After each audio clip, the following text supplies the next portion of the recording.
بسم اللہ الرحمن الرحیم۔ حضرت معلّہ بن خنیس سے روایت ہے کہ انہوں نے کہا، میں نے امام جعفر صادق علیہ السلام کی خدمت میں عرض کیا، مومن کا مومن پہ کیا حق ہے؟ امام علیہ السلام نے فرمایا، 7 حق واجب ہیں، ان میں سے ہر ایک حق اس پر واجب ہے، اگر وہ اس کی مخالفت کرے گا تو اللہ کی ولایت سے نکل جائے گا اور اس کی اطاعت کو چھوڑ دے گا اور اس سے خدا کا تعلق نہیں رہے گا۔ میں نے عرض کیا، میں قربان جاؤں مولا، بتائیے وہ حقوق کیا ہیں؟ امام علیہ السلام نے فرمایا، اے معلّہ، مجھے ڈر ہے کہ کہیں تم انہیں ضائع نہ کر دو اور معلوم کر کے ان پر عمل نہ کرو۔ میں نے عرض کیا، خدا کے علاوہ کوئی طاقت و قدرت نہیں ہے،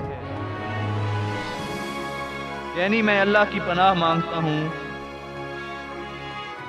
امام نے فرمایا، تو سنو، ان میں سے آسان ترین حق یہ ہے کہ اس کے لیے وہی چیز پسند کرو جو اپنے لیے پسند کرتے ہو، اور اس کے لیے اس چیز کو اچھا نہ سمجھو جس کو اپنے لیے اچھا نہیں سمجھتے ہو۔ دوسرا حق یہ ہے کہ تم اس کی حاجت روائی کے لیے جاؤ اور اس کی رضا طلب کرو، اس کی بات کی مخالفت نہ کرو۔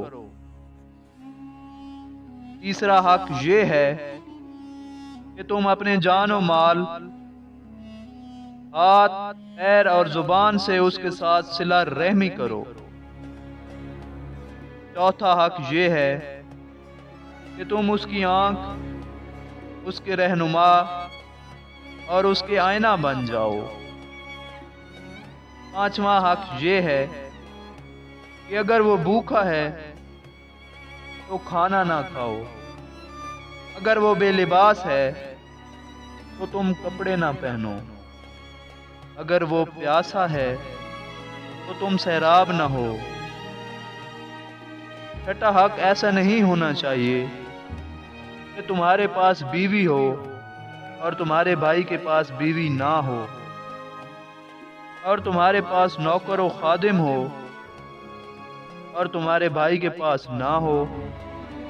اگر ایسا ہے تو خدمتگار کو بھیج دیا کرو تاکہ وہ اس کے کپڑے دھوئے، اس کا کھانا پکا دے، اس کا بستر بچھا دے۔ یہ حق خدا نے تمہارے اور اس کے درمیان قرار دیا ہے۔ امام نے فرمایا، ساتواں حق یہ ہے،